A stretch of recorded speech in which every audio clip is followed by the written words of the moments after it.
EXG. Explicit Gaming. Hey, how's it going, guys? Calvaryn here, bringing you another episode of Science Sundays. And if you don't know what this series is, it's just me talking about different parts of science, anything about science really. I'm changing it up today. I'm going to talk a bit about evolution rather than something to do with space and stuff. And this is going to be a shorter episode than usual, about half the time maybe, simply because I don't have long to make it.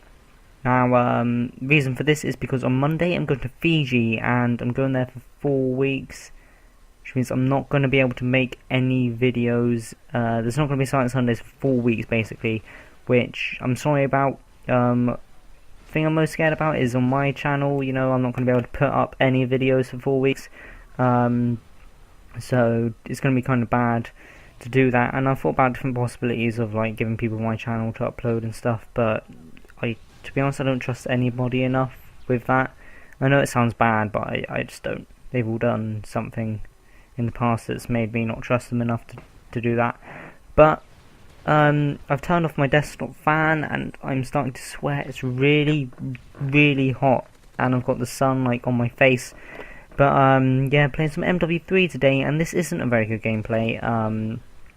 I just sort of use tack inserts all the time. I mean, it's constant action. I either die like within 3 seconds or get a couple kills within 3 seconds. But, you know, I don't go on many streaks. I don't do very well, to be honest.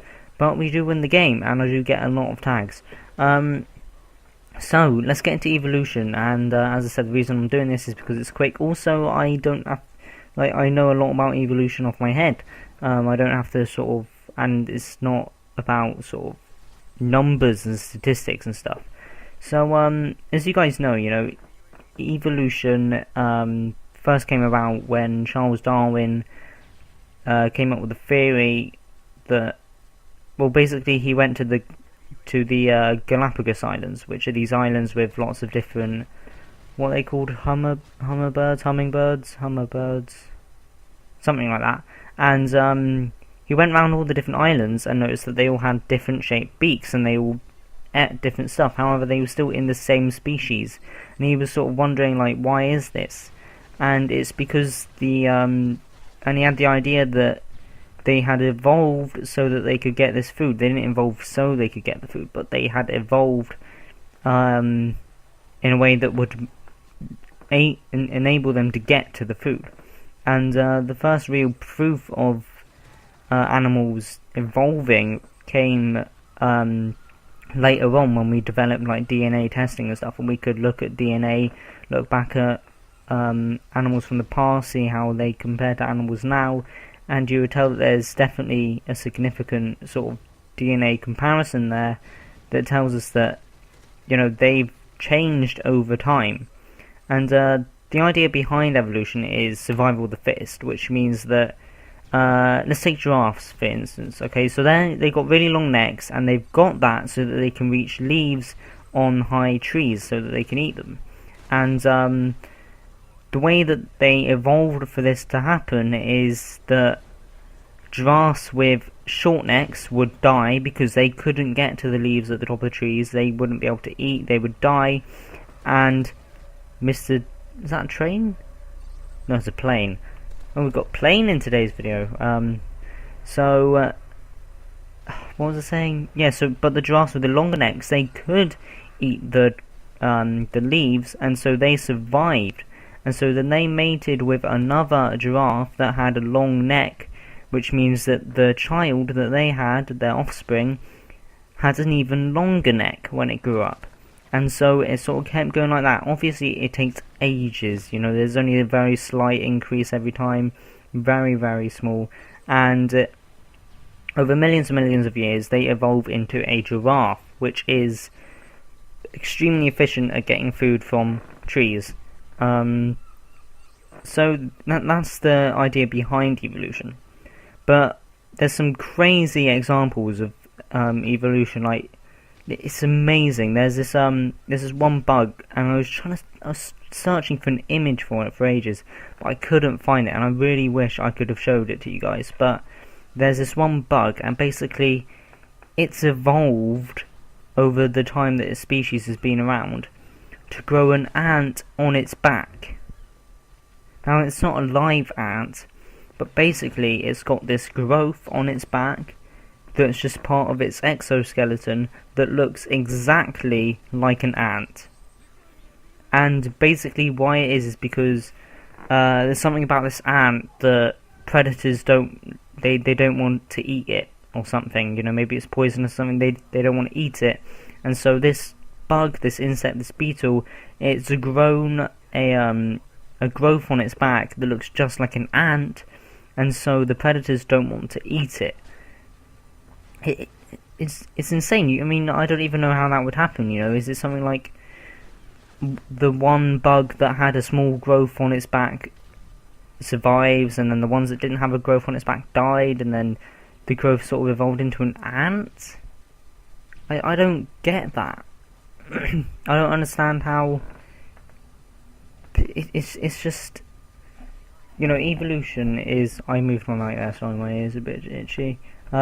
It's just crazy to think about how some of this stuff happened. Like, there's also this plant, and it's quite weird. Basically, it looks like a toilet seat, and what it does is it's got the sort of lid thing, and animals will go over to it, lick it, and it will basically make them crap into the plant. The animals crap into the plant, right? And then it sort of fertilizes it. But you're sort of wondering, like, why has it evolved to look like a toilet? You know, what? Why does it look like a toilet? It's weird. I mean, how could the one that looks more like a toilet help in survival? It's strange. It's strange when you think about it, but yeah. So evolution is a very weird thing. Obviously, like, ages ago, it wasn't accepted at all. When Charles Darwin sort of first came up with the idea of evolution, nobody agreed with it, because obviously back then everybody was extremely religious. They all took the Bible 100%. People still do, and I haven't got anything against that. I don't believe it personally, but, you know, there are a lot more people, like most people would believe that. And I think it's changed now.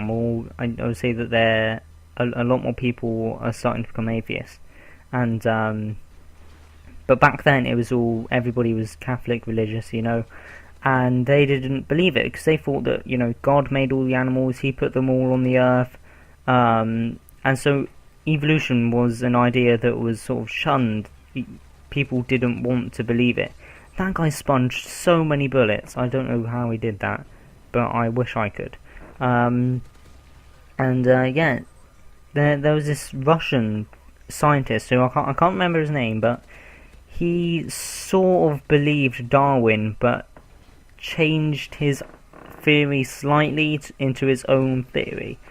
And this theory was that, let's go back to the giraffe thing. He actually said, you know, a giraffe wants to get the plants at the top of the tree, and so it grows its neck. That was his theory, and it's a bit weird, you know, it's not really... I don't know, it sounds like something a child would say. It's not really a scientific theory, is it? I mean, come on. But evolution it's changed our understanding of the world so much, and it's sort of led... Well, in a way, it sort of led science in the direction that it's gotten to. Evolution was the first thing that sort of said, you know, maybe the Bible isn't correct, maybe God isn't real, and then that sort of opened doors to more sciences, more investigations, more experiments, and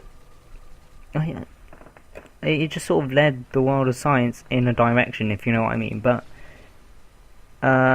anyway, guys, I'm gonna end there. As I said, it was gonna be a short episode, and it was, but I hope you enjoyed it, and I'm not going to be able to make an episode for 4 weeks, remember that, and yeah, I hope you don't miss me too much, and I will speak to you when I get back from Fiji in 4 weeks.